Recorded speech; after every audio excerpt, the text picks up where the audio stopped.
So when it comes to mentors, when it comes to people that have walked a path that has and got the battle scars to prove it and have fallen down and got up and actually learned from that and are able to share that information, that's what I want to bring to the table for you guys today.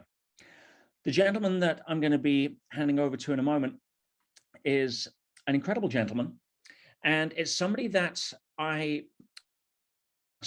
is more than capable of giving advice and many different accolades. Anyone looking to write or publish a book at some point, Kevin has produced more New York Times #1 bestsellers, has sold more millions of copies of books, been on the #1 list of the New York Times bestseller for weeks and weeks and weeks in a row, many times. The New York Times called him the master of modern day marketing. The Wall Street Journal has called him America's marketing guru. He's built billions and billions of dollars of business. And the reason that I want to bring him in today isn't to teach you marketing. It's because he has some information to share with you that is very much in alignment with a lot of the things that you're learning through the EMF. And Kevin was the first person to really expose me to the information that was taught by the secret societies. Kevin, I first came across Kevin early in my journey in personal growth, some close to 30 years ago now, when, if you recall, anyone's seen my interview with Roger Brooks on American Real. And in part 2 of that, I talk about 3 key skills that, for the time it takes to learn, for the ROI that it gives you for the rest of your life, is an excellent choice of skill to learn. And one of those was memory training. And I first came across Kevin when he became one of the most successful trainers and teachers of memory in the history of the game. Again, that was 30 odd years ago. And some of you I know have also thought, oh, who is Kevin, when we put the email out. And went and had a little look online, and some of you came back and says, oh, hang on a minute, they don't seem to be some very nice things written about Kevin. Well, I'm sure he'll address that, but you can also say the same about me. Yeah, there's some not many nice things been written about me by people who are either unqualified to make the comment, i.e. it's their opinion, or they have an agenda to prevent the things that are being taught from being taught. And I think you'll see very clearly and very quickly that's really what was going against Kevin. He's been exceptionally courageous in his passion for wanting to assist people. But coming back to what I said about advice and opinion, I assess people in terms of the value that they bring based upon the value that I get. Who would think that that's a fair assessment to make? Doesn't mean to say you have to like them, doesn't mean to say that you need to hang out with them, doesn't mean to say you've ever met them, but you can actually really assess the benefit of somebody and look at their character based upon the value that they bring and their intention to serve. And that's why I chose to bring Kevin on today. Not only is he a mentor to me, not only have I learned a huge amount in my journey, thanks to this person, not only has he demonstrated what I would call a huge amount of courage, but his willingness to want to share that with others is something that I certainly relate to, and a big reason why a lot of you were attracted to the work that I teach as well. So without further ado, we're going to go for probably about an hour or so with Kevin. I know he's got a lot he wants to share, and please assess Kevin on the value he brings to the table, not on what some third-rate reporter wants to try and put online, because we can all play that game if we want to drop our level of consciousness to that point. And then we're going to have some Q&A at the end, and it's my intention and my hope here that this is going to be an amazing call for all of us. So on that note, Kevin, what an absolute pleasure to have you here, my friend. Well, Peter, it's fantastic. It's an honor and a privilege to be here. Thank you so much for inviting me. For all the people watching right now, you are blessed to have a teacher and a mentor like Peter. He is a spectacular guy, an intelligent guy, but the experience and his ability to communicate that information to you and help transform people is really second to none.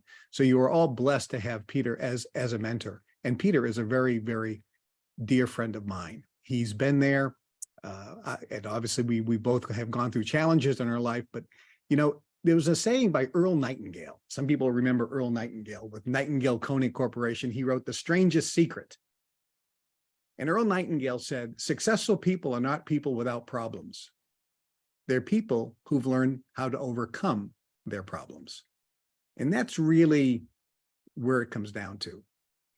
When you listen to people, and Peter talked about advice, you need to be listening to people that have what you want and have been where you are.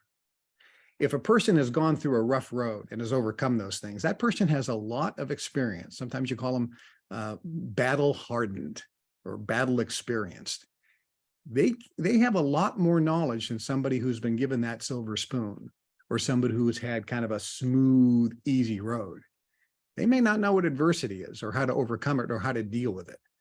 But when you listen and get mentored or coached or advised or counseled by people who have had some rough times and have overcome them, there's a lot there that you can grasp and learn.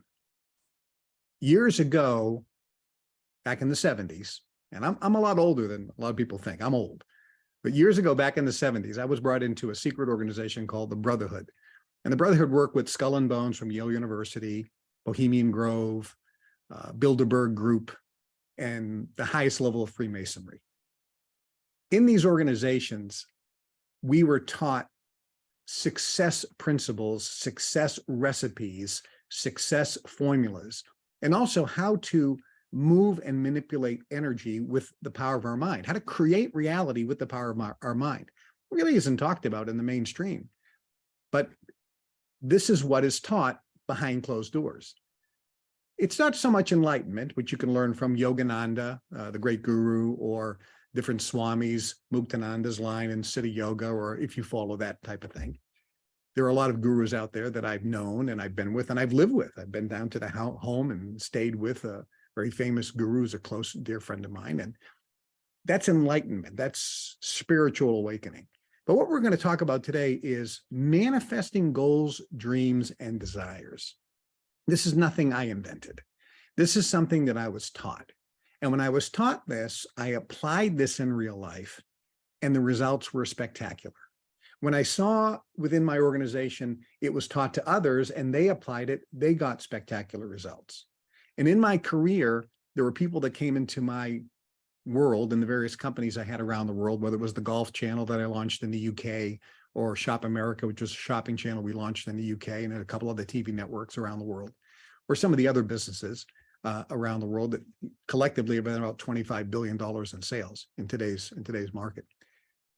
Some of the people that came into my inner circle, I selectively taught them some of these principles. They applied them, and over 100 people became multimillionaires. And these are people that one guy was a UPS truck driver when he came to me, no education, didn't come from the right side of the tracks. Another guy was worked at a travel agency. He had just got married. He lived in a studio apartment with his wife, one room, because he had no money.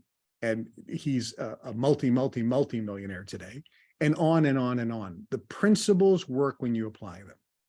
Now, the question you may ask is, Kevin, are you going to be sharing with me anything different than what's taught in Napoleon Hill's book, Think and Grow Rich, or in all of the success books that are out there, or taught by all of the success gurus, or things that we're learning with Peter?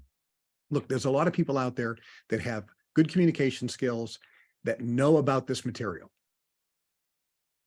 But there are very few who know this material. And there's a difference.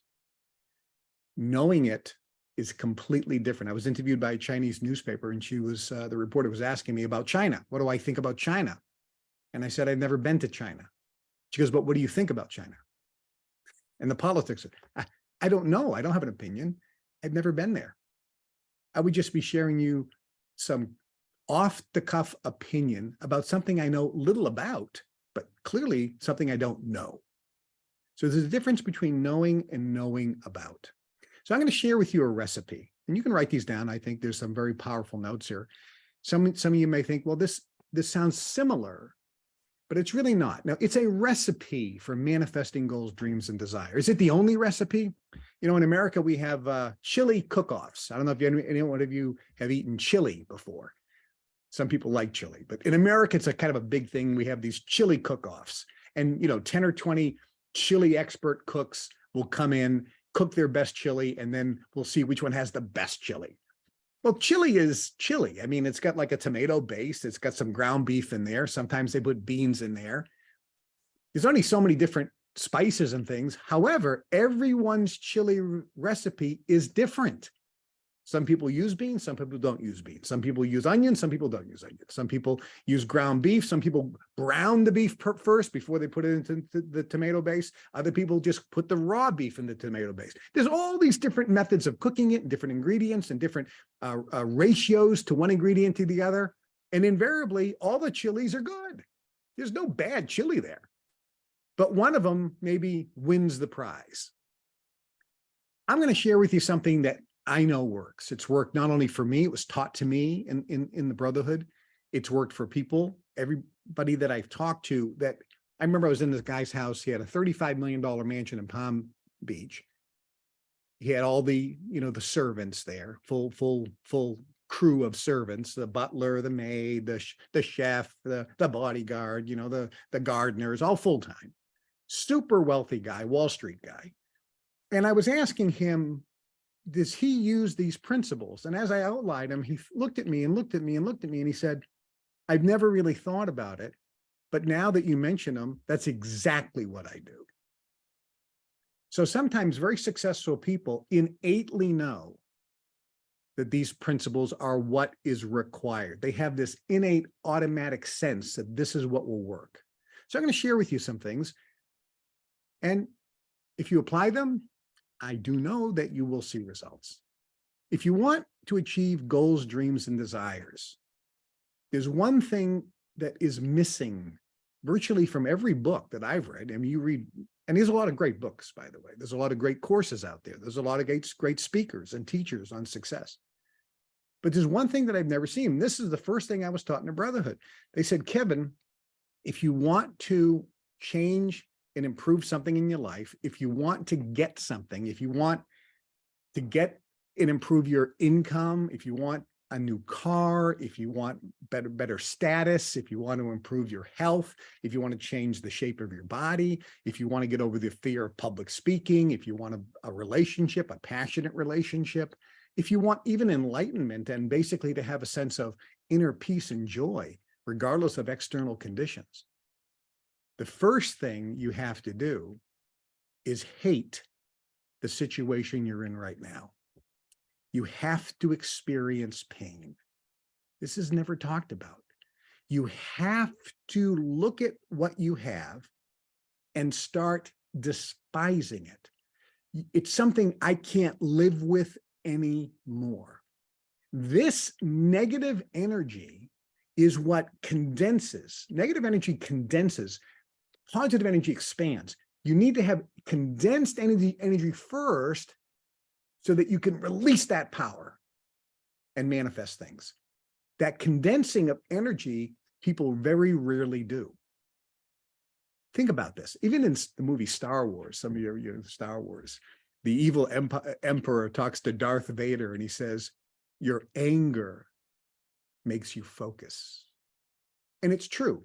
Because anger is contracted energy.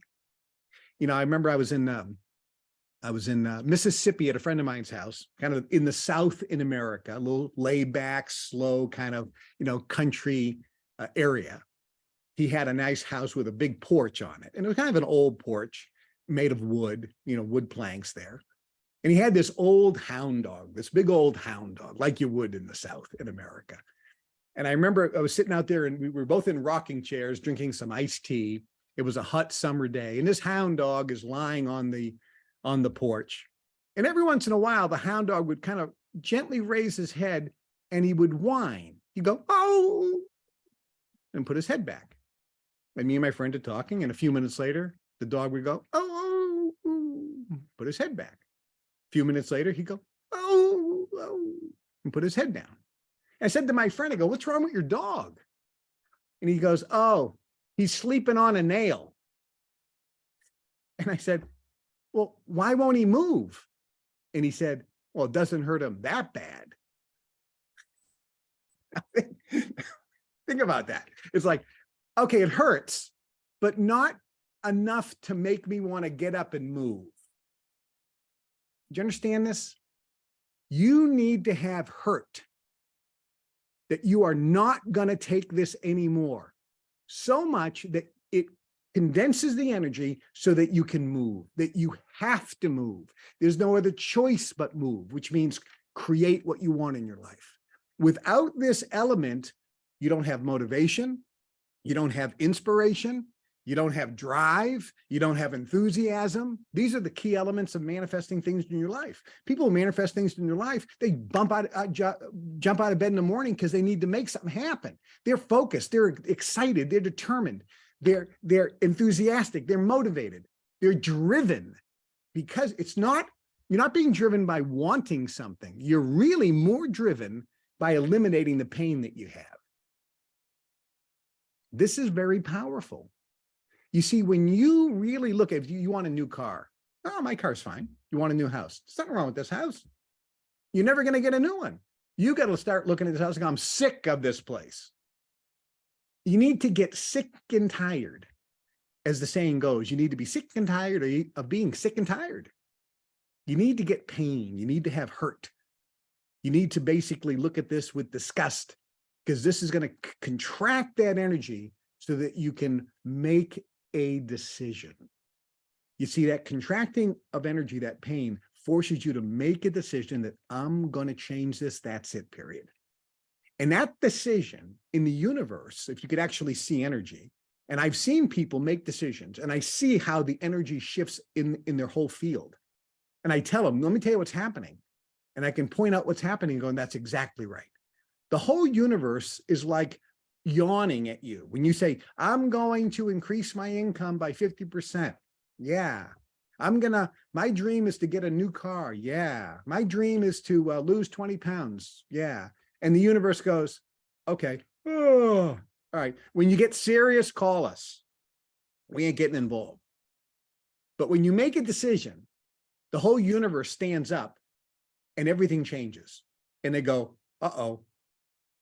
A great motivational speaker, and I'm not sure who it was. It could have been Cavett Robert or my good friend Ed Foreman, the late Ed Foreman, or Charlie Tremendous Jones, my late friend, the Charlie Tremendous Jones, or my late friend, Dr. Norman Vincent Peale. All my friends are dead, by the way. All my great motivational speaker friends and trainers, but they were brilliant. And one of them talked about this exact fact. They said the whole world will either get out of the way or come to the aid of the person who is determined to get someplace and knows exactly where they're going.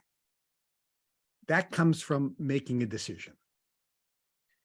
Success is a decision away. When I first heard that, I thought that's too simplistic. But then when I understand the energetics behind it, how it works in the universe, how it works in the field, how it changes your vibrational frequency, and how it changes the whole universe to work actually to conspire on your behalf to help you manifest what you want, now I understood the power of making that decision. And that can only come from experienced pain.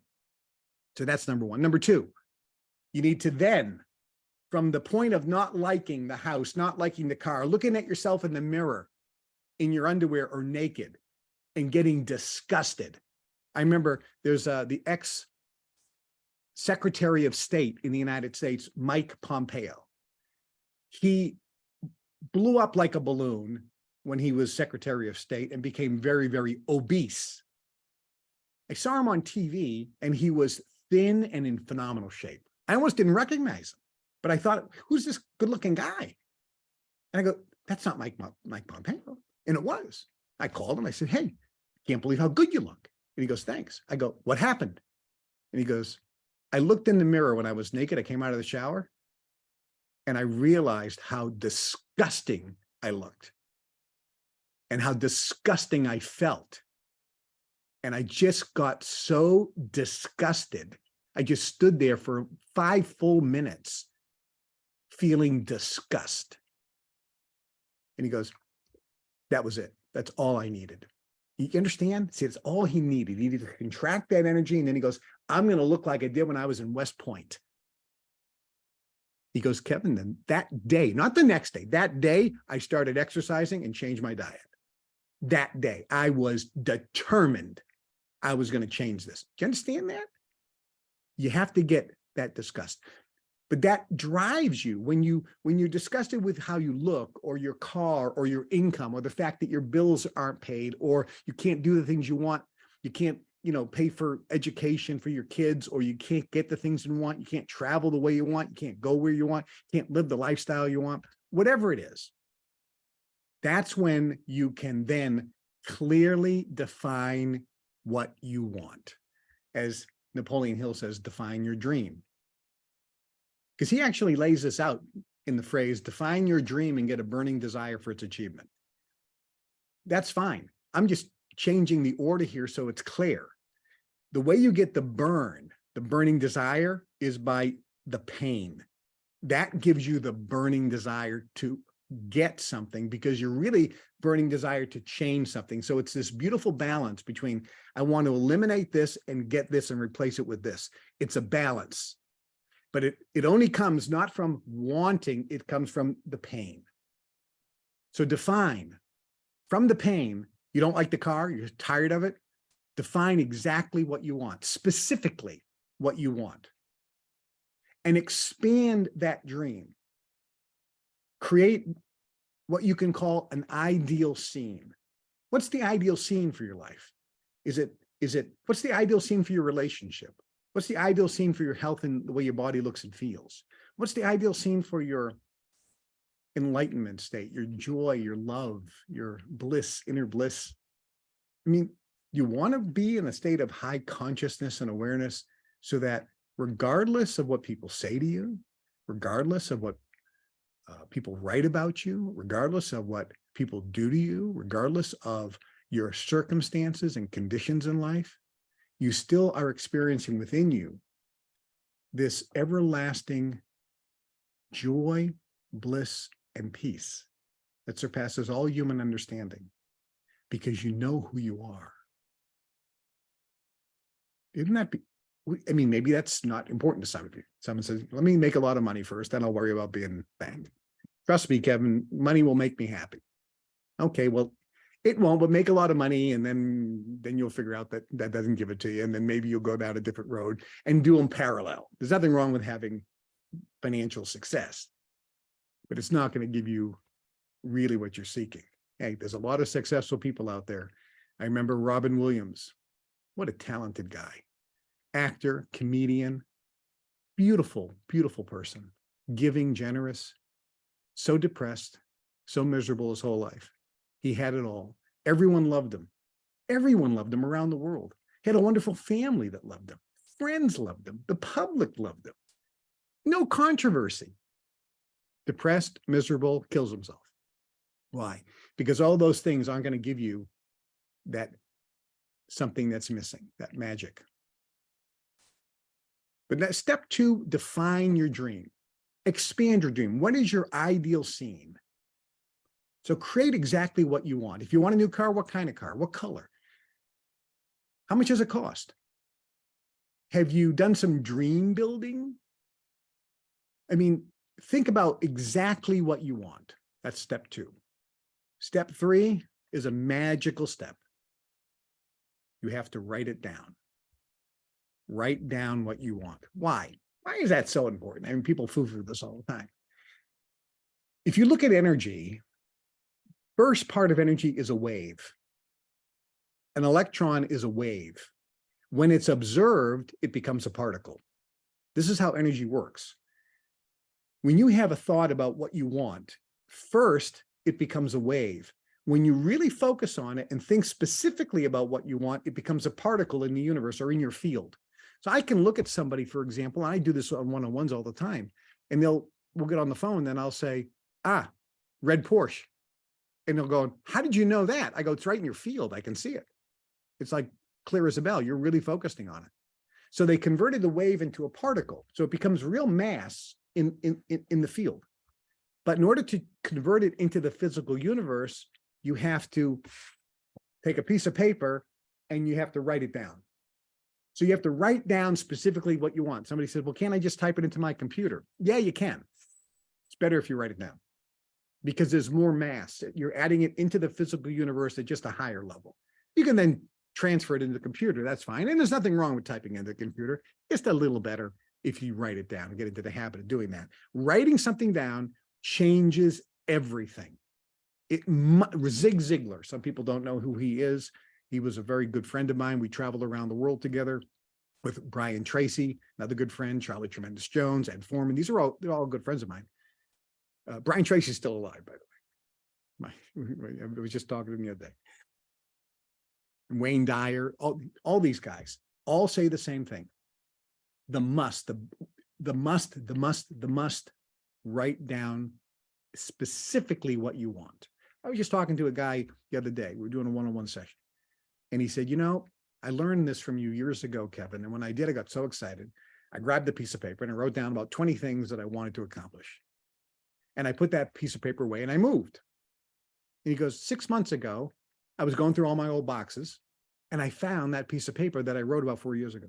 He says, Kevin, can you believe that everything on that list had manifested in my life? But the most important thing is I forgot about them. Once I thought about them and wrote them down, it was like I didn't pursue it. I wasn't interested. I stopped thinking about it. It no longer became a dream, but it manifested anyway. This is powerful. There is power in writing something down. So you have to write down specifically what you want. Step 4, there's a concept called dream building. And I learned this, again, in my organization, and it was also taught by a guy named Dexter Yeager, who's a good friend of mine in the Amway business. He had the largest downline in the Amway organization worldwide. He was called the Master Dream Builder. But I learned this in the Brotherhood as a very powerful, specific technique. This also intensifies the energy toward what you want. So it magnetizes and comes into your life, that it virtually is attracted into your life or created into your life. Dream building is where, let's say you want a car. Okay, you write down the car. Go to the car dealership. Look at that car. Touch that car. Because when you physically touch something in the physical universe, things change. Sit in the car. Smell the car. Look at the price of the car. Study the car. But it's touching and feeling. If you want a Rolex watch, go touch and feel the Rolex watch. Put it on. Have somebody take a picture with you having the Rolex watch on. This is powerful. This little trick, it's not really a trick because it's all energy. It's really a mathematical formula. Will start attracting that into your life much faster. If you want a nice home, go look at nice homes. In other words, this is your exercise called dream building. If what you want, you want a plane, go look at planes. Go look at them. Okay, well, I can't go sit in a plane, but maybe you can. Find it out. Figure it out. Put some research. Put some time. Try to touch, feel, smell. Use all your senses with the items that you want. Somebody says, what if I don't want an item? What if I want just a better relationship? How do I picture that? How do I do that? Okay, you can't touch and feel it. But maybe you can go out into the park and look at lovers that are holding hands and imagine what kind of relationship they have. Maybe they're looking at each other in love and you want to be in that type of relationship. You can do the best you can, even with the things that aren't physical. But dream building is critical.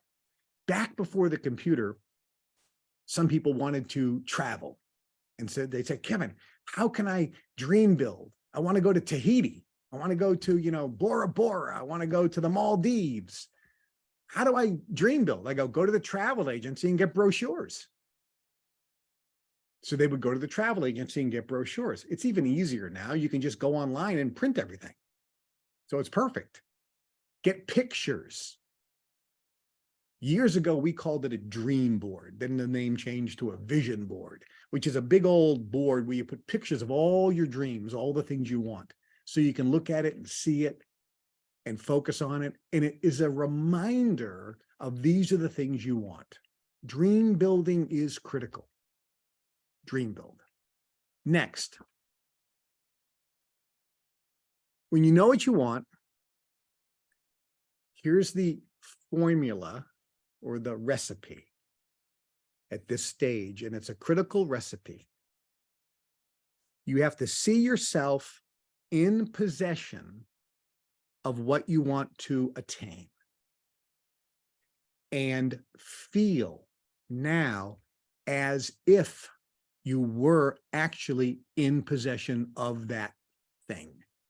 If you want a great relationship, picture in your mind yourself in your ideal relationship.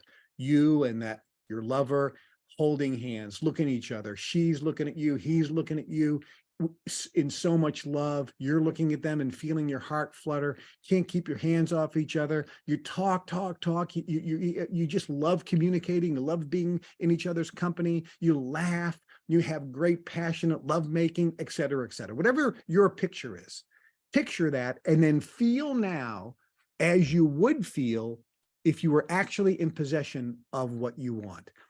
That's the feeling. This is critical, and this is a critical part of the recipe. It's a critical element. Picture and feel now as if you are already in possession of it.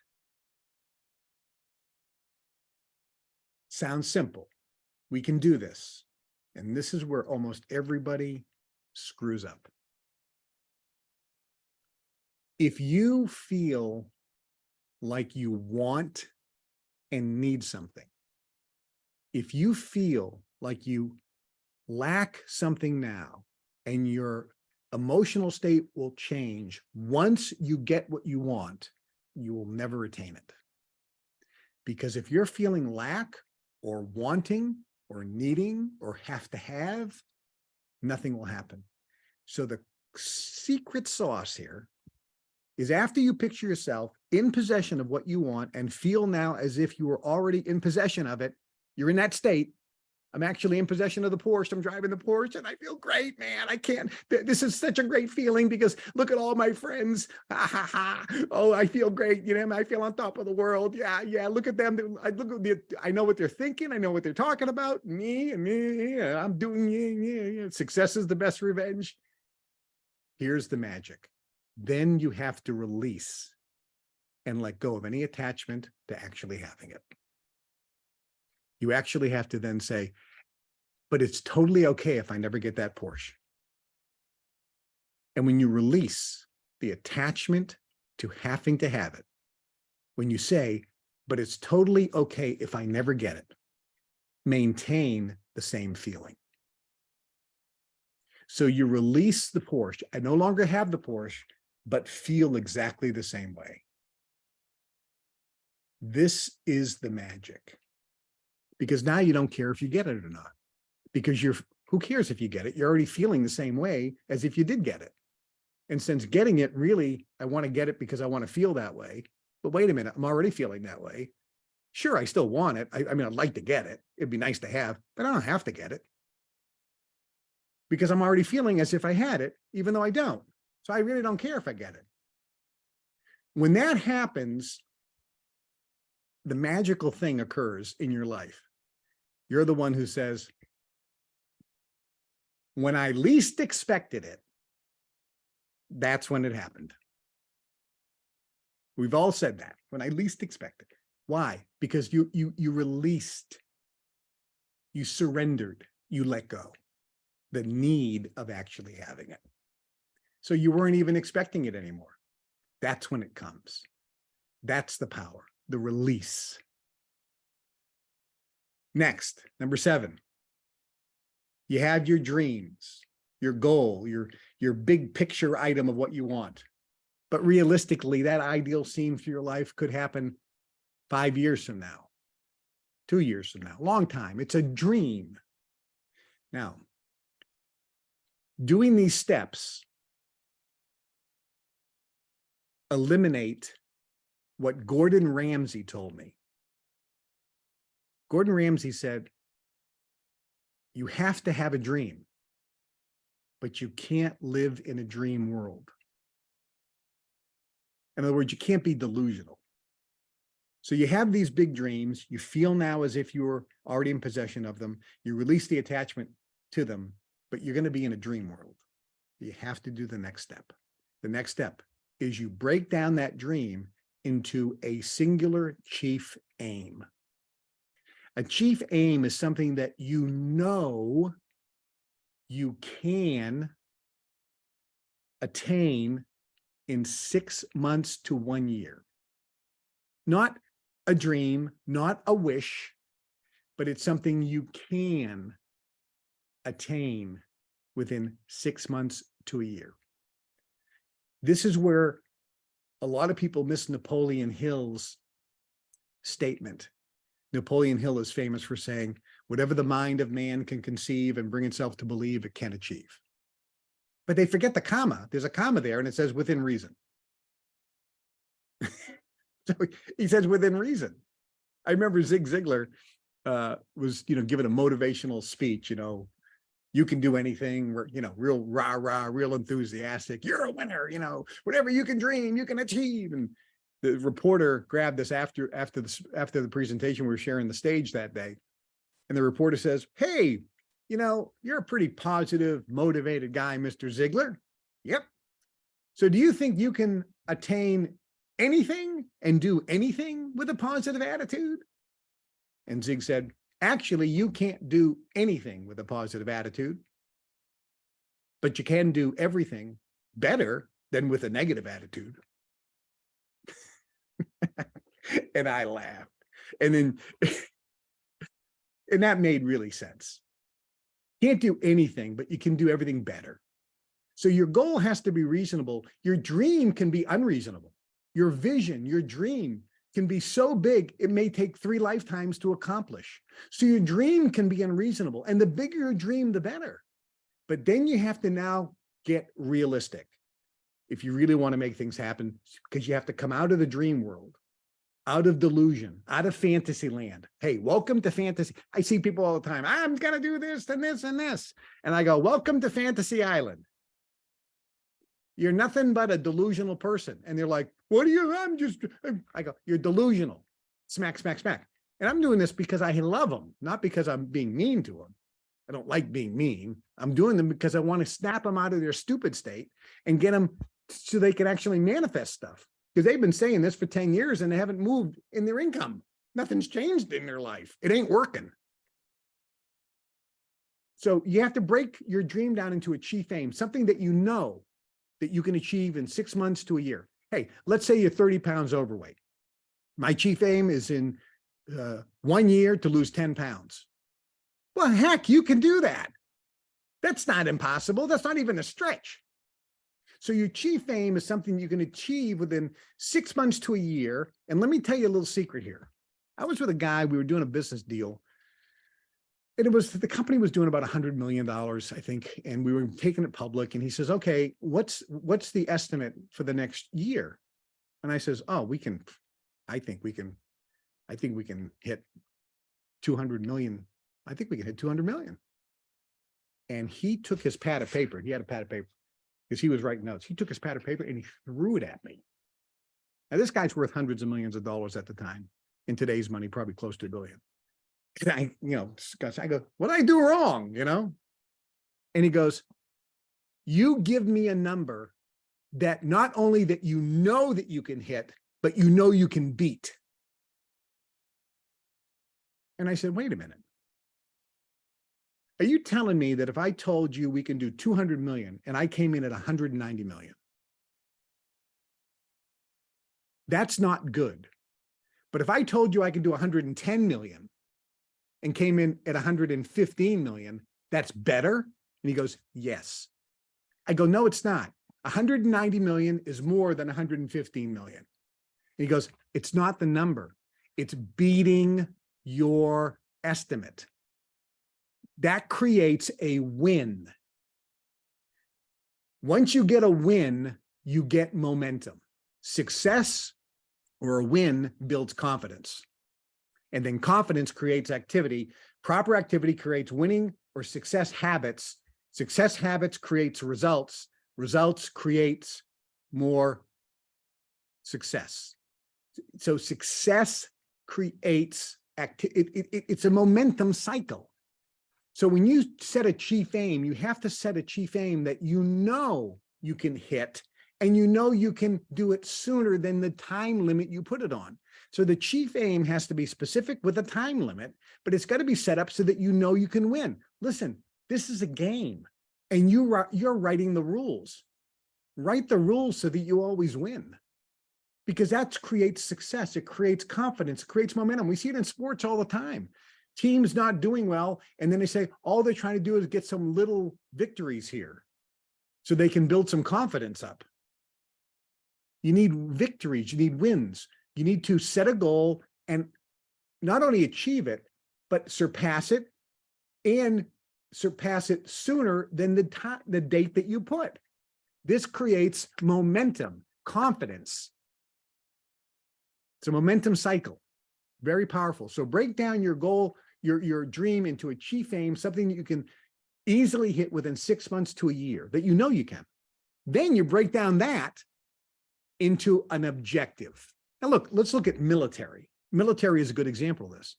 The dream is to win the war. Let's say in the Second World War. The dream was to win the war. Okay, good. What's our chief aim? Our chief aim is to land on the beaches of Normandy and get a foothold. So we have a chief aim. Okay, good. What's our objective after that? Our objective is going to be, let's get to Cannes. Let's get Montgomery to get to Cannes, D-Day +5. So we have an objective. We have a time limit, something that we can achieve in a short period of time. An objective is something that you need to get to on your road to the dream. So if you look, it goes this way. First, you have the dream over here. This is far away. Then you have your chief aim.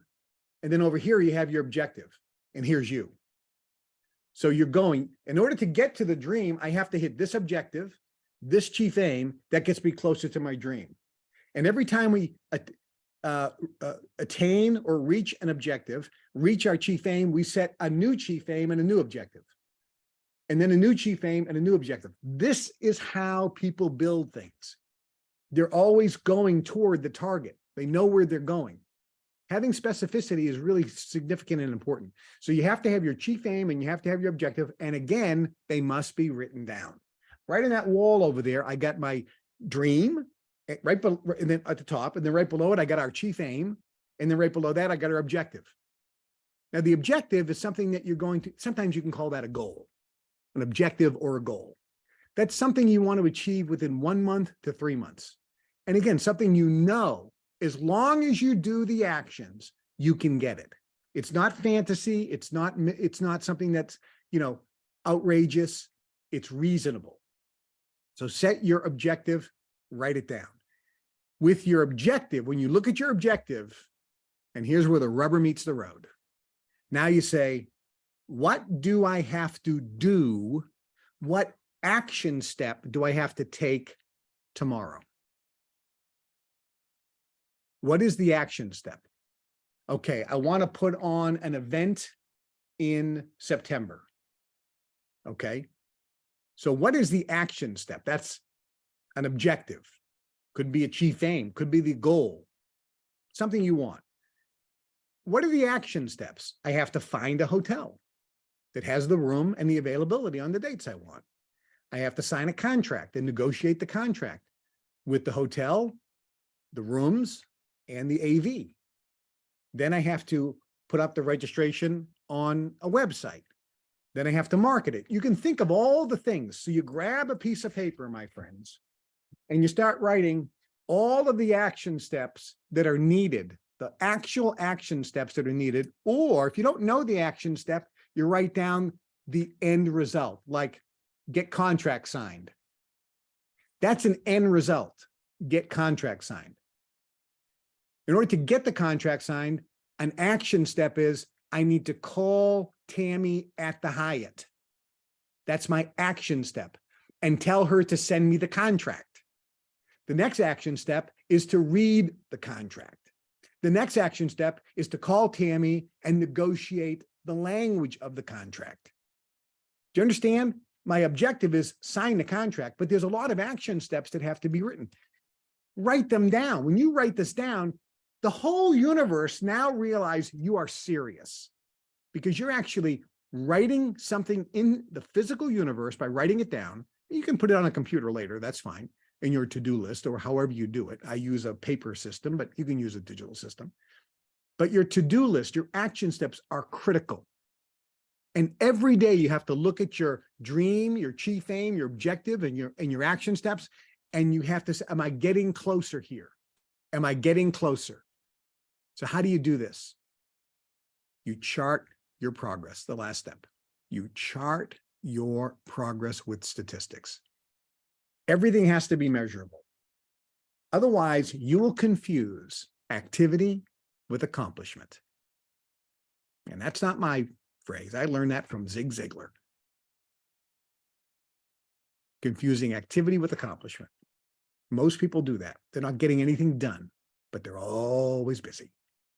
But if you chart your progress, and I'll give you an example. When I say chart your progress, this is a chart. That's a graph. It's done in a very specific way. The down line is bad, it's red. The up lines are good, it's black. So this is a specific graph. It's very important that it's 8.5 by 11, unless you're using an A4 if you're in Europe, that it's a long way, not this way. It's this way. These numbers are weekly. You graph charts almost always weekly. That's the best unit of time. Sometimes monthly, sometimes quarterly. Weekly is found historically to be the best. Sometimes daily, if it's a short project you're working on, sometimes daily, but weekly gives you trends. And the trend, you want the line to be going up. Now, if you look at this particular one here, there's an art to reading this. Someone says, this looks like a great line. Look at this line going up. Yeah, but look at the line from here to here. It's not going up that much. If you were to draw a line right across, it's almost flat. So that's the real graph. So if you really look, the graph goes from here to here and then to here. So it went up and then it's flat. So we need to get this to go steeper. By looking at this, we know what we have to do. We now come up with what action steps do we have to take to make that happen. See, this is how stuff is created. People always think, well, I always thought the law of attraction said you can just sit there and do nothing and, everything would just be coming into your life. Look, you can sit there and do nothing. And what will come into your life? What will come into your mind? The universe will tell you what to do. That's what comes. People say, Kevin, you always said, don't worry about the how. Your training balance scale that you taught us says spend 90% of your attitude, 90% of the time on your thoughts, on your thinking, on your vibration, on your feelings, and only 20% on the technique, on the methods, on the systems, on the to-do and the actions. That's true. It doesn't say 0%. It says 20%, not 0. Because what happens is when you don't know what to do, but you picture the dream, you picture the ideal scene, the universe, when you make that decision, you go through these steps, the universe will then pop in your mind, I know what to do now. I need to call this person. I need to check that out. I need to go here. I need to do that. All of a sudden you get motivated. And actually it's really different than motivation. You get inspired to take action. And now you actually love the process of creating. Because that's what the joy is. You've heard the phrase, success is a journey, not a destination. The journey is the reward, not the destination. Why is that? We are creative beings. When we are in the process of creating something out of joy and love, we love to do this. We love the joy of creating because we feel now as if we would and will feel when we actually achieve what we want. That's why we get what we want. Our feeling doesn't change. If you look at guys who started businesses when they were working out of their garage, they were in a state of bliss working out of their garage, and they didn't have 2 nickels to rub together. They were eating tuna fish out of a can. And then all of a sudden they build Apple Computer and they felt the same way. I was talking to a guy, we were at the Golden Door Spa for a week. He was one of the founders of Google. One guy's worth, I don't know how many billions, I'm not going to ask him, but he was one of the beginning guys, and he's retired. He's in his 30s. And he was, I'm traveling the world and blah, blah, blah. And I asked him, I said, when you started, were you making any money? No. Were you happy? I was so happy. It was unbelievable. And I says, when you made money, did things change? And he goes, Not really. If anything, I became a little less happy because I had all this stress and pressure. Isn't that interesting? Because he achieved it because he felt then as if he thought he would feel when he attained what he was looking to attain. But it's not about attaining it. It's about building it. Listen, you go to see kids on the beach and they say, I want to build a sandcastle, or in the snow, I want to build a snowman. Where's the fun here? They didn't say, I want to have a snowman. I want to have a sandcastle. Oh, little Johnny, little Susie, you want a sandcastle? I'll bring in an architect here. We're going to build you the perfect sandcastle. Then I'll give it to you. They're going to go, no, I want to build a sandcastle. Yeah, but it's not going to be as good as the one I build with these 10 guys. I don't care. I want to build a sandcastle. I want to build a snowman.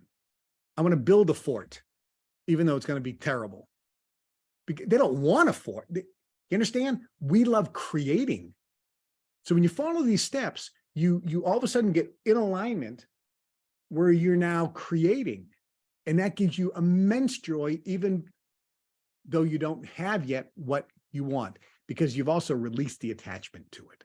So charting your progress is very, very significant. Now, if you break this down, there's a few little items you can just make a little note of.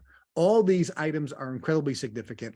Number one, you have to have a specific dream.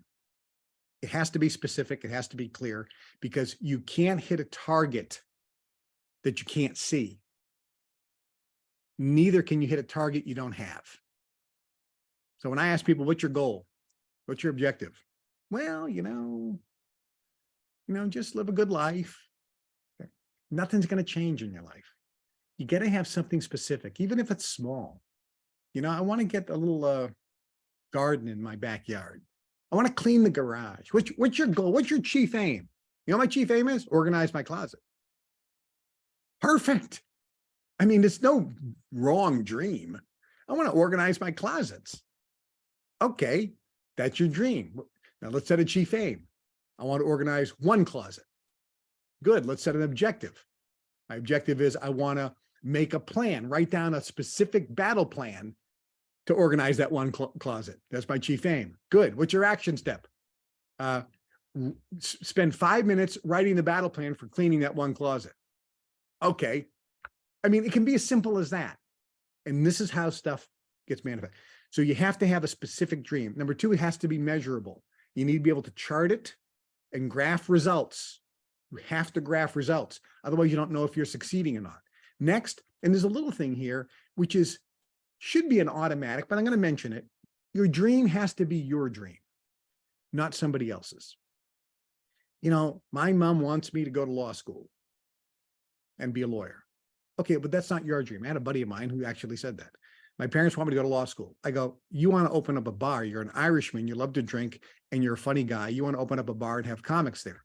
Yeah, but my parents want me to be a lawyer. You're going to be miserable your whole life. Your dream has to be your dream, not somebody else's. You can't be doing something to make somebody else happy.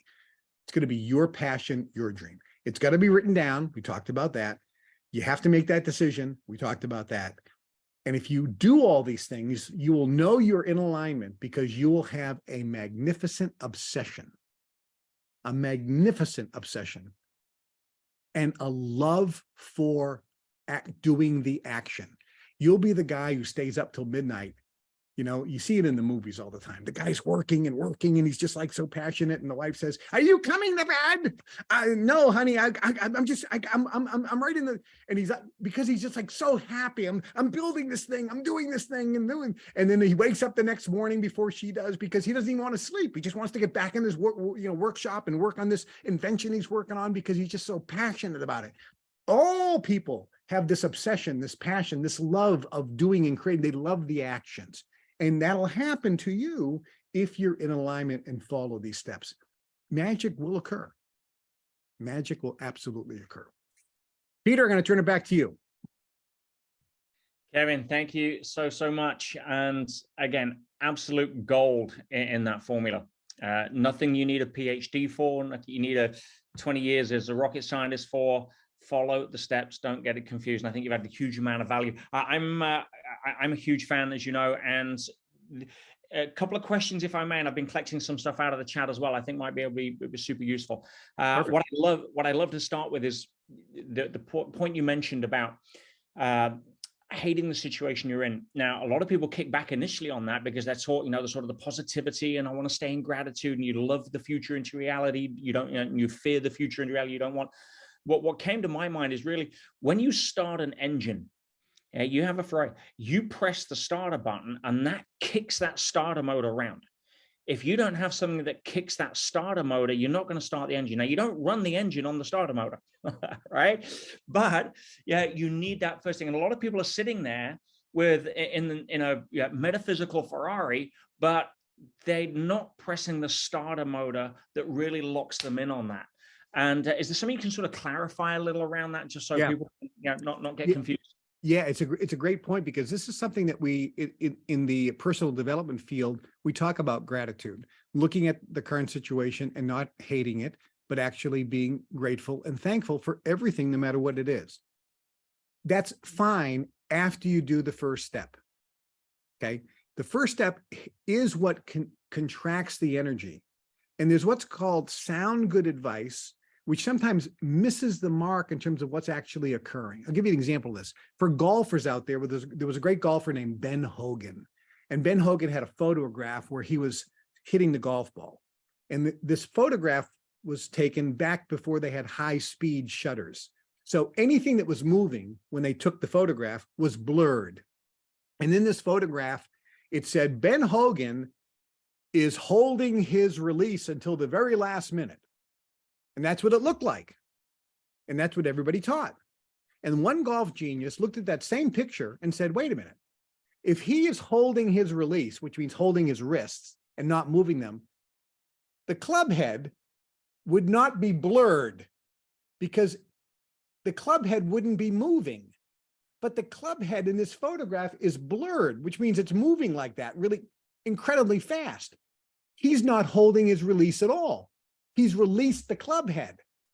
And then this genius said, hey guys, instead of holding the release, try releasing the club head and see what happens. And virtually within 30 minutes, everybody was hitting the ball farther and dead straight. So what people thought was occurring actually wasn't occurring. So what occurs here is, yes, we have to be thankful and grateful. When there's a catastrophe in our life, we can't hate it. We have to be thankful and grateful that the universe is supplying this tragedy into our life for our ultimate benefit, because the universe doesn't do things to us, it does things for us. But when we look at that car, we have to build up that disgust so that we can, it's like a springboard. We then shift that energy into the positive. When you take that negative ball of contracted energy, and this is where there's a misnomer. There's not good energy and bad energy. There's only energy. Okay, if you look in the clouds in the sky, oh, there's a white fluffy cloud, good cloud. Oh, there's a black cloud that's angry and it has lightning and there's thunder coming out. That's a bad cloud. No, they're just two clouds. So when you look at energy that's contracted and black isn't bad energy. It's just contracted black energy. And when there's expanded white light energy, it's not good energy, it's just expanded white light energy. They're on the same, it's like, oh, this is bad temperature, this is good temperature. No, it's just degrees of heat. So energy is the same way. We take contracted energy and we then use it and explode it into what we want. This is Esther Hicks, the Teachings of Abraham, calls it a rocket of desire. This is what Napoleon Hill calls a burning desire for what you want. In order to get that burn, you have to have contracted energy first. Then you are in a state of joy, bliss, and peace, gratitude, and so forth. And you can be thankful. You know, I'm really thankful that I hate this car because it's given me the motivation to get a new one. I'm glad my car broke down because now I am so pissed off that I want the new one. Do you see the difference here? So there's actually, you're looking at what's around you as a blessing to motivate you, to give you the oomph so that you can clearly define what you want. This is called contrast.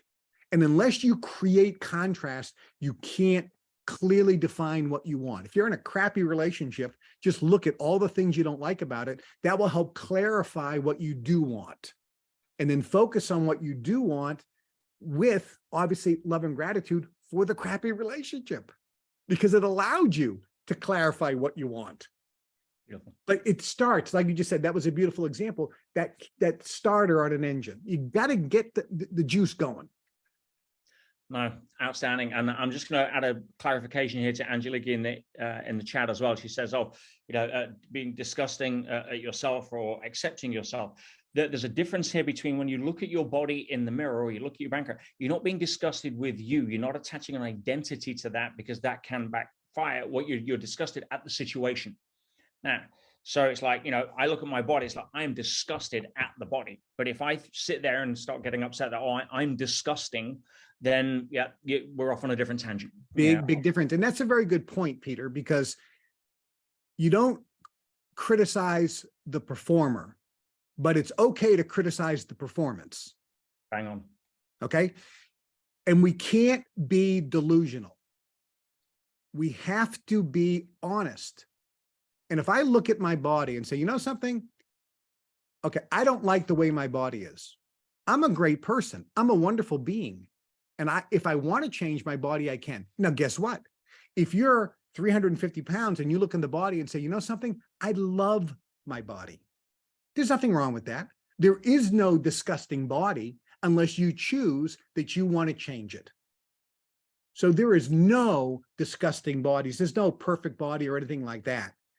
You look at it and you make that decision. I love my body. I was with this beautiful woman. We were doing yoga together, and she was incredibly large. And she was the happiest, gleefulest person in the world, incredibly flexible and so forth. And I loved her. She was great. She was just beautiful inside and out. She glowed with beauty. Her figure was beauty, sexy, and fantastic because she loved herself. So there's nothing wrong with that. And I'm not saying body shame yourself or anyone else, but you understand the intention behind what I'm suggesting here. No, beautiful. I know there's been a couple of questions in the chat, and this is something I know many people may be interested in. And we talk about energy, but to an extent, we obviously need to have levels of physical energy to be able to support our connection to creating in the non-physical. For example, it's hard if you can't drag yourself out of bed because you're too sluggish. You are probably the best example I know of maintaining physical energy. And even though when I wrote in the Inside Track about the lack of access to let's just say quality nutrition in the place that I was in Pentonville, and I was only in for 6 months. I mean, you had years of let's say probably lack of access to the kind of nutrition you'd have chose for yourself. But you're 10 years plus older than myself. You still look like the boy next door. And a lot of people would love to know if there's one thing you could do out there, and I don't want to launch into a tangent that'd take another 3-day seminar, but if there was some one or maybe two key points that would allow other people to maintain their physical energy if they're feeling a bit of a lack, what would you sort of speak to that? Yeah, there's 4 elements of health. I wrote this in the book, Natural Cures They Don't Want You to Know About, which was, as you mentioned, on the number one on the New York Times bestselling list 26 weeks in a row, sold 50 million copies. Actually, it was the best-selling book in all of America the year it came out. It was on the front page of every major newspaper. It was on every television show in America. And it was front page of the London Times, Sunday London Times front page of the Moscow Times in Sydney about this particular book. The 4 areas are, number one, nutritional deficiencies. Even if we eat all organic food, all fresh fruits and vegetables, the soil's depleted, we're going to be nutritionally deficient. So you should be taking some type of nutritional supplement, some type of whole food nutritional supplement. Mix it up. Don't take the same thing every day to get some nutrients in your body to handle some of the nutritional deficiencies. The second thing is toxins that are in your body. We have toxins in our body from the chemicals in the food we eat, the air we breathe, water, any type of pharmaceutical drug, whether it's an over-the-counter or prescription drug. These are all toxins. We have toxins, and toxins are created by negative thinking. So our body's pretty toxic. You should also then cleanse your body. You take a shower every day, but do you ever shower the inside of your body? No. So we have to do a colon cleanse and a liver cleanse and a kidney cleanse and a spleen cleanse, or at least a colon cleanse, once or twice a year. And there's 100 different products, herbal ones. They're super simple. You just take them. You go to the toilet a little more than normal. It really smells, and that's a good sign. That means there's toxins coming out of you. Sometimes your skin smells because toxins are coming out through the skin. It's the largest organ in the body. So cleansing is really important. The third thing is exercise. We just don't do any exercise. Very few people do. Look, you can do some stretching, some exercise. It takes 2 or 3 minutes a couple times a day just to bend over and try to touch the floor. I mean, just move a little bit. I mean, when you get out of bed, do like a deep knee bend or try to bend over and touch the floor 3 times. You don't have to go crazy. You don't have to go even buy a gym membership. Just move your body. Just do this. I mean, just try to pull your leg up. I mean, just move a little. Walk. Take the stairs. Me and David, we and Janine and my different friends, we go to the movies. And there's one theater we go to, and they have a bottom floor and a top floor. And the top floor has a big, huge escalator that goes up. And it's a long, long one, but there's also stairs. So when I go there, they all look at me and go, oh no. I go, yep, we're running, come on. And we run up the stairs and we get to the top. Okay, why not? Just do a little exercise. If you go if you go on the second floor, the 5th floor, don't take the lift or the elevator, take the stairs. Super simple. And the last one is your attitude. You got to be living with gratitude, joy, happiness, bliss, non-judgmental. This is one of the critical areas. There's we will call them negative, just for clarity: anger, grief, sorrow, shame. These are the things that cause disease. We need to release these negative energies and be non-judgmental. I mean, love and compassion, love, which is unconditional and without exception. Pretty hard to do, but it's something at least we can kind of think about and release a little bit of the negative energies. That will keep our body a heck of a lot better. Outstanding. No, I very, very much appreciate that. And yeah, health is one of my passions. I'm off to run the North Pole Marathon next year and row the Atlantic and all sorts of fun stuff. And I do that to keep my body busy. If I come off a flight, I will always take the stairs, especially if I've been sitting down for 8 hours. Yeah, and you see all the people get their hand luggage and go up the escalators and trying to funnel in a little bit. No, let's get the body moving. But next question I have is, one of the things that my students and I teach a lot is, environment beats will over time. If you are hanging out with 9 recreational drug users, chances are you're going to become the 10th over time. If you're hanging around with 9 people who look through the lens of how we can, not why we can't, possibility thinking rather than negatively thinking, that are setting 6-figure goals, not 5-figure goals, you're going to become the 10th. It's the power of environment beats well. It's the power of a peer group. Now, a lot of people don't really have much of a peer group. They have more of a fear group or a beer group. And there's a lot of negativity that's out there that's running as default or noise, or if you want to go further down the rabbit hole, very coordinated in its intention to bring people's frequency or vibration down by feeding it crap. What would be some of the best ways in your mind to kind of rise above the default noise that's out of there without trying to lock yourself in as a hermit? Yeah.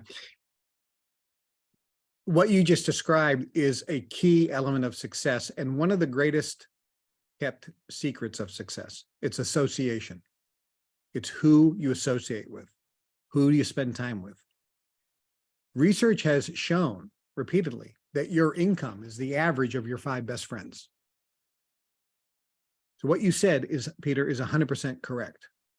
One of the greatest kept secrets in the world of success, when you look at people that, in today's dollar amount, it's really $100 million net worth, or about $10 million of your income. That's kind of the level that you kind of look that and above. When it comes to material success, some of these people are miserable, they don't have good health, they're out of balance. But let's just talk about material success for a moment. If you're looking at somebody who's making that type of money, look at all of them, every one of them, and throughout history, including Andrew Carnegie and Henry Ford and all these people, And today, the big boys like Elon Musk and the late Stephen Jobs, etc. They are all part of a group, either a private club, a secret society, a country club, a group, or an association. And at the lower levels, they're part of things like YPO, Young Presidents Organization, or a club like Rotary Club. Why? So they can associate with like-minded people that will uplift and help them. We have a connection via our DNA to our family. And if you're a member of a wealthy family, you have an advantage because you're getting power from all the other people in that family to you via your DNA. So if you're down, you get empowered via DNA channel. And if you're positive, you're empowering everybody else who has the DNA connection. If you don't have that, because a lot of our family, friends, and relatives are boneheads, and we're like, how did I draw this card out of the deck? Look at all my friends, they're all negative Nellies, right? Well, then you have to join a group like YPO or Rotary, or, your organization is a great group, mine, the Global Information Network, or I actually have a fan club, the Kevin Trudeau fan club, where people join and become partners so they can connect. And when they join, energetically, they're connected to the rest of the like-minded group. So they empower each other just energetically. That's really critical.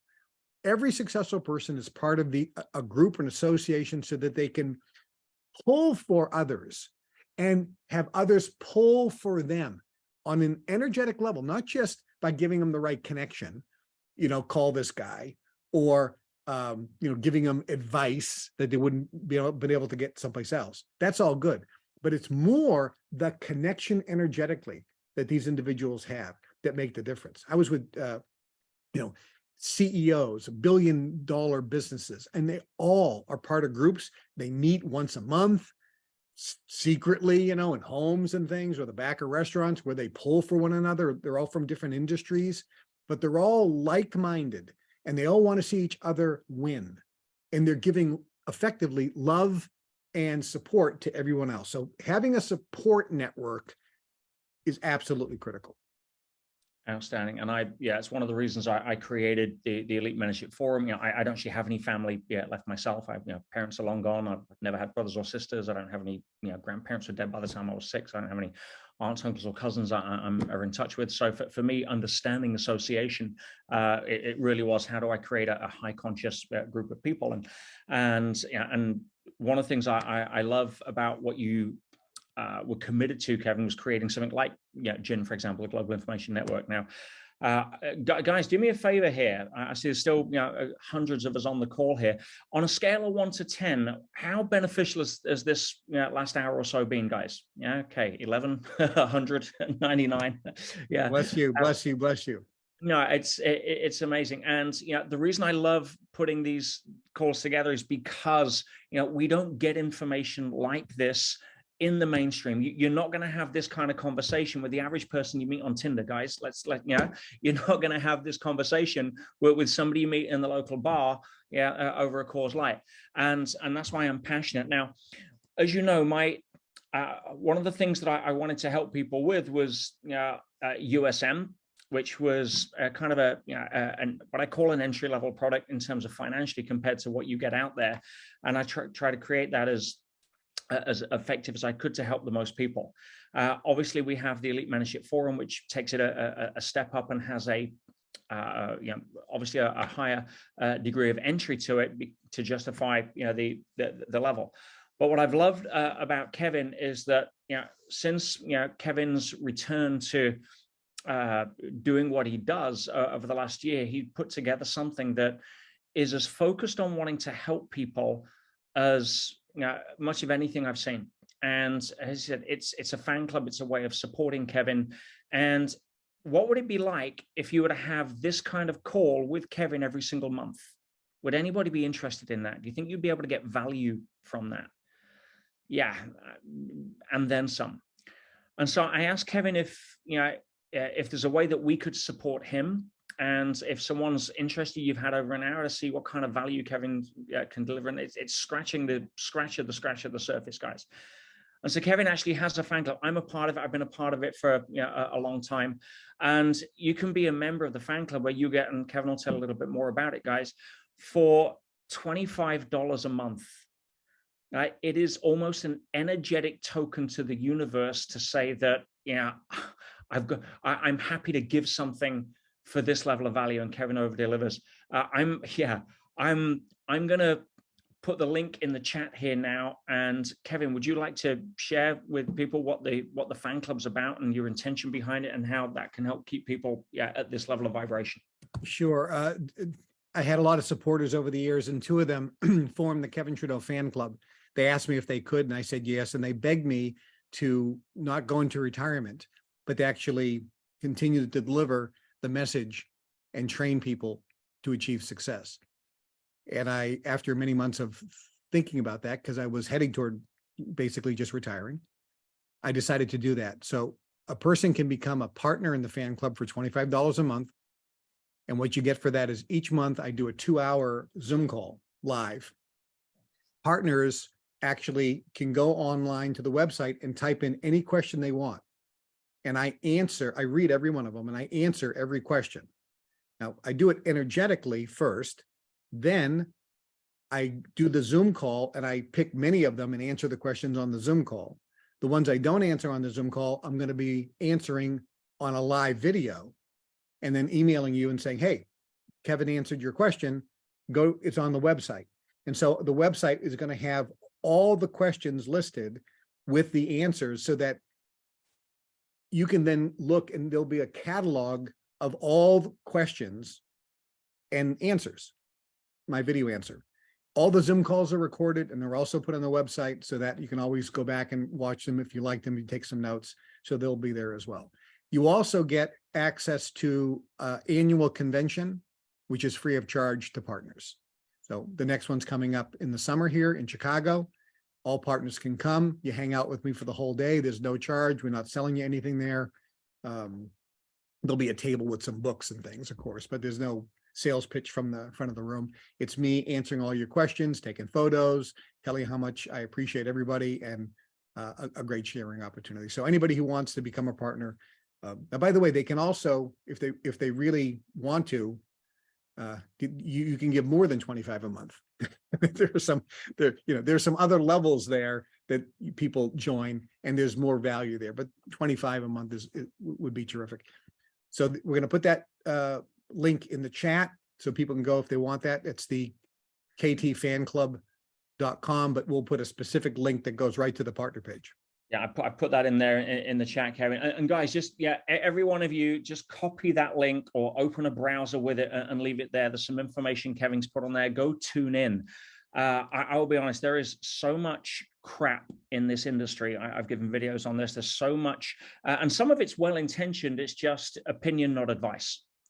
And Kevin pours his heart out for this, and he's given me so much. I want to support him, and I would love for those of you that have got value over here, go join the fan club, and go support Kevin. If it's $25 a month, if you want to do more energetically, do more. We've had a few people asking, what's the difference between this and GIN, the Global Information Network? GIN is where Kevin takes you through a syllabus that essentially aligns with a much deeper level than following a lot of what he's been taught and learned through his career in the secret societies. But the partner program is an amazing entry point into Kevin's life and work. And again, for $25 a month, which is a crappy lunch in a motorway service cafe these days, you're going to get a huge amount of value. It would mean a huge amount to me, guys. If you want to say thank you to Kevin, jump on for a month, see what you think, and I promise you, you're not going to want to quit. But that's his gift to you. And I think you'll find here as well, you can tune in. Kevin's doing this because he wants to serve. I do what I do because I want to serve. We don't need you to follow. We're not looking for followers. We're looking to develop leaders who can go and change the world through raising their own consciousness and being the example and invitation to others, because that's what's going to get this world through a lot of the transition that we seem to be going through at the moment. And I'll put that in once more, guys. At least go have a look. There's a great video on there from Kevin as well. Go tune in. Kevin, anything else you'd like to share or you want to say to my amazing family and tribe that we've got on here today? I would just encourage people to dream big. There's an old saying, shoot for the moon, because even if you miss, you'll still wind up amongst the stars. Love So that. a person can really make anything happen in their life. They can focus on, because this actually works, as you know better than anybody, Peter. Yeah, absolutely. Any other things you want to dial people into in terms of what's coming up, or anything on radar you want to share? Or well, I got 2 freebies here. I have a YouTube channel. So we have a YouTube channel called Kevin Trudeau Show. I'm bringing back my radio show on YouTube. That's all free.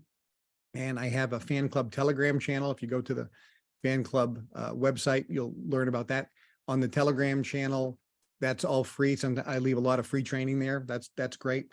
And the last thing is, we're going to have some major things happen this summer, with the Fed. They're going to be announcing Fed now. There's going to be a big change in monetary policy. So, stay tuned, because there's a lot of information we have at the highest levels. I had my inside guy was in Dubai just recently with some of the biggest people in the world, including the Crown Prince of Saudi Arabia.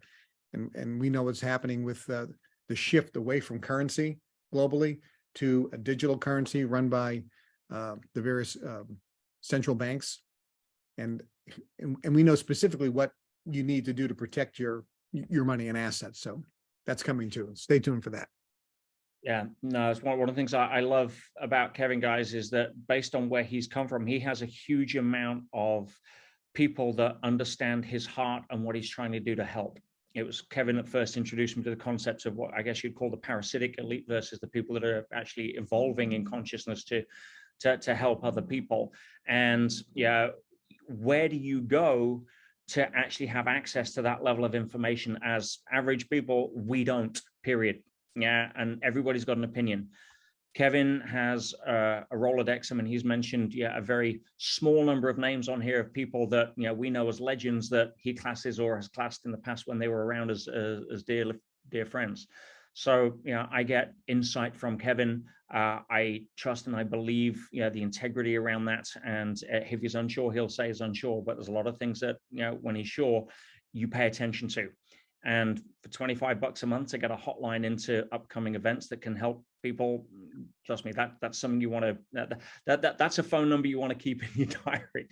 So yeah, Kevin, I just want to say again, on behalf of my dear family here of the Elite Mentorship Forum, my Ultimate Self-Mastery students, my staff, my team, my tribe, all the people that I wouldn't be able to do what I do without, and all the people here that have given us the blessing of their time, I want to say a huge, huge thank you. You mean a lot to me, my friend. I know we're going to be connecting in person at some point very soon.